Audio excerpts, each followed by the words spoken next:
नमस्कार और आज के इस विश्लेषण में स्वागत है। आज हम एक ऐसी कहानी की तह तक जाने वाले हैं जो शुरुआत में तो किसी आम गुमशुदगी मतलब एक नॉर्मल मिसिंग पर्सन केस जैसी लगती है, लेकिन जैसे जैसे परतें खुलती हैं ये शोषण और ब्लैकमेलिंग के एक बेहद खौफनाक जाल में बदल जाती है। ये कहानी सिर्फ एक क्राइम के बारे में नहीं है, बल्कि उस जानलेवा कीमत के बारे में है जो अक्सर परफेक्शन की अंधी चाहत में चुकानी पड़ती है। हम हमेशा सफलता की बात करते हैं ना, लेकिन आज हम उस अंधेरे की बात करेंगे जो इस सफलता के पीछे छिपा होता है। चलिए बिना कोई वक्त बर्बाद किए इस रहस्य को सुलझाते हैं। तो इस पूरे मामले की शुरुआत एक बहुत ही बुनियादी सवाल से होती है। एक बेहद होनहार छात्रा वेदिका जो अपने कॉलेज में टॉप कर रही थी, वो अचानक बिना कोई सुराग छोड़े हवा में कैसे गायब हो सकती है। जरा उस वक्त वेदिका की जिंदगी को समझने की कोशिश करते हैं।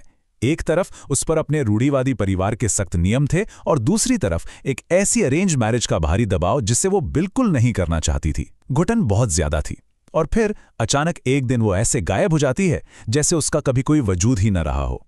अगर हम उस दिन की टाइमलाइन पर नजर डालें तो ये देखकर हैरानी होती है कि एक नॉर्मल सी जिंदगी कितनी तेजी से एक बड़े रहस्य में बदल गई। शाम 4:30 बजे उसका लेक्चर खत्म होता है। ठीक 5 बजे वो अपने होने वाले पति मनीष को कॉल करती है, लेकिन कहानी पूरी तरह से घूमती है 5:05 पर, जब उसे एक अनजान नंबर से मैसेज आता है। और फिर ठीक 5:30 बजे उसका फोन हमेशा के लिए स्विच ऑफ। सिर्फ 1 घंटे का ये छोटा सा वक्त और जांचकर्ताओं के सामने एक ऐसी डिजिटल पहेली खड़ी हो गई जिसे सुलझाना नामुमकिन सा लग रहा था। अब यहाँ जो बात सबसे ज्यादा परेशान करने वाली है वो है परिवार का रवैया। वेदिका के गायब होने के बाद उसके पिता ने पुलिस को खबर करने में पूरे 48 घंटे यानी 2 दिन लगा दिए। और वजह क्या थी? लोग क्या कहेंगे, यानी सामाजिक बदनामी का डर। ये कितनी चिंताजनक बात है कि परिवार के लिए समाज में उनकी झूठी प्रतिष्ठा अपनी ही बेटी की सुरक्षा से कहीं ज्यादा जरूरी हो गई। इस एक गलत फैसले और भयानक देरी ने वो अहम शुरुआती वक्त बर्बाद कर दिया जो शायद वेदिका की जान बचा सकता था। शुरुआती जांच में पुलिस के रडार पर मुख्य रूप से 3 लोग आए। पहला, मनीष, जिससे वेदिका की जबरदस्ती शादी कराई जा रही थी और जिसे वो बिल्कुल पसंद नहीं करती थी। दूसरा, सिद्ध, जो एक तरफा प्यार में पागल था लेकिन वेदिका ने उसे साफ मना कर दिया था। और तीसरा, अरहान, जो कॉलेज कैंपस में ड्रग सप्लाई करता था। दिलचस्प बात यह है कि इन तीनों के पास इस पहेली का एक एक टुकड़ा जरूर था, लेकिन वेदिका की उस रहस्यमयी जिंदगी का पूरा सच इनमें से किसी को भी नहीं पता था। और इसी बीच ये पूरी जांच एक ऐसा भयानक मोड़ लेती है जिसकी किसी ने उम्मीद नहीं की थी। शहर के बाहर एक सुनसान खेत में एक और लापता छात्रा कीर्ति का शव मिलता है। कीर्ति कॉमर्स की स्टूडेंट थी और पिछले 3 महीने से गायब थी। इस खोज ने मामले की गंभीरता को रातों रात कई गुना बढ़ा दिया। अब ये सिर्फ एक लड़की के भागने या गायब होने का मामला नहीं था। ये साफ हो चुका था कि इलाके में कुछ बहुत ही खौफनाक चल रहा है। जब पुलिस ने कीर्ति और वेदिका के मामलों को एक साथ रखकर देखा तो कुछ ऐसी समानताएं सामने आईं जो रोंगटे खड़े कर देने वाली थीं। ध्यान से सुनिए। दोनों ही लड़कियां पढ़ाई और परिवार के भारी दबाव में थीं। दोनों के शरीर में बिल्कुल एक ही तरह के ड्रग्स पाए गए और सबसे खौफनाक बात, मौत के बाद दोनों के शवों के साथ बिल्कुल एक ही तरीके की क्रूरता की गई थी। ये कोई इत्तेफाक नहीं हो सकता था। ये साफ तौर पर एक बेहद शातिर और क्रूर सीरियल प्रेडेटर का काम था जो एक फिक्स पैटर्न फॉलो कर रहा था। इस पॉइंट पर जांच में एक नया शब्द जुड़ता है, बर्नर फोन।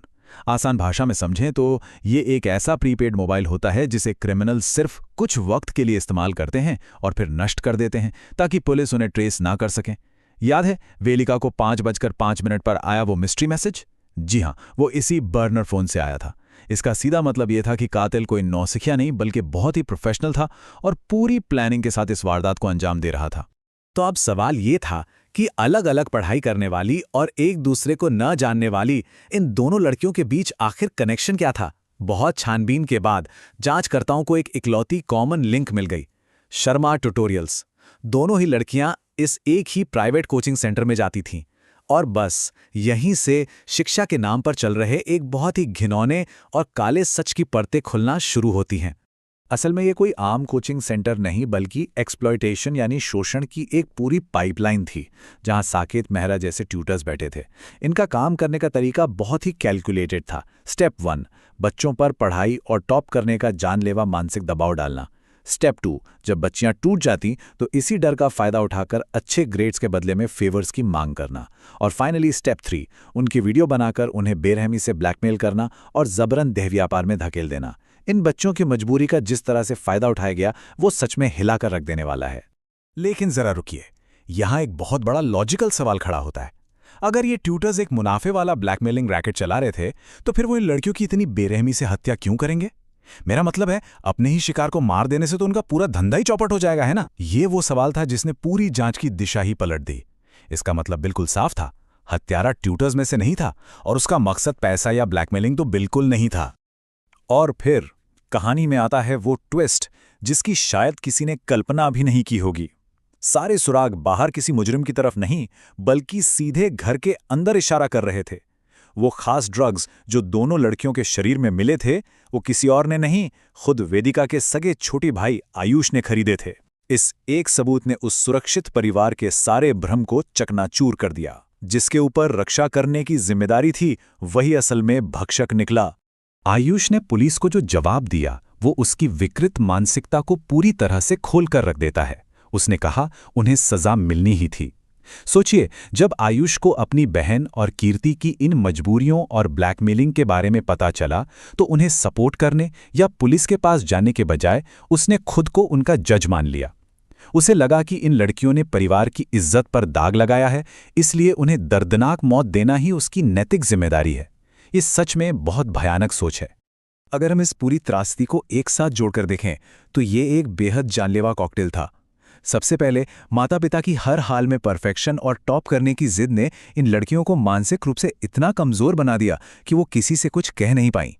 फिर शिक्षा के नाम पर बैठे कुछ दरिंदों ने उनकी इस कमजोरी का पूरा फायदा उठाया और अंत में परिवार की उसी खोखली और जहरीली नैतिकता ने उन्हें इस खौफनाक तरीके से मौत के घाट उतार दिया। ये सिर्फ एक इंसान का क्राइम नहीं था, ये पूरे सिस्टम की नाकामी थी। ये पूरा मामला हमें एक ऐसे सवाल पर लाकर खड़ा कर देता है जिसका जवाब हम सबको अपने अंदर झांक कर खोजना होगा। इस परफेक्शन की अंधी दौड़ में ऐसी कितनी और मासूम जिंदगियां तबाह होंगी इससे पहले कि हमारा समाज ये समझे कि इस दबाव की कीमत कितनी जानलेवा हो सकती है। ये सिर्फ एक सच्ची घटना नहीं है, ये एक बहुत बड़ी चेतावनी है। सफलता या परफेक्शन की चाहत कभी भी किसी की जिंदगी से बढ़कर नहीं हो सकती। खैर, आज के इस विश्लेषण में बस इतना ही। जुड़े रहने के लिए आपका बहुत बहुत धन्यवाद।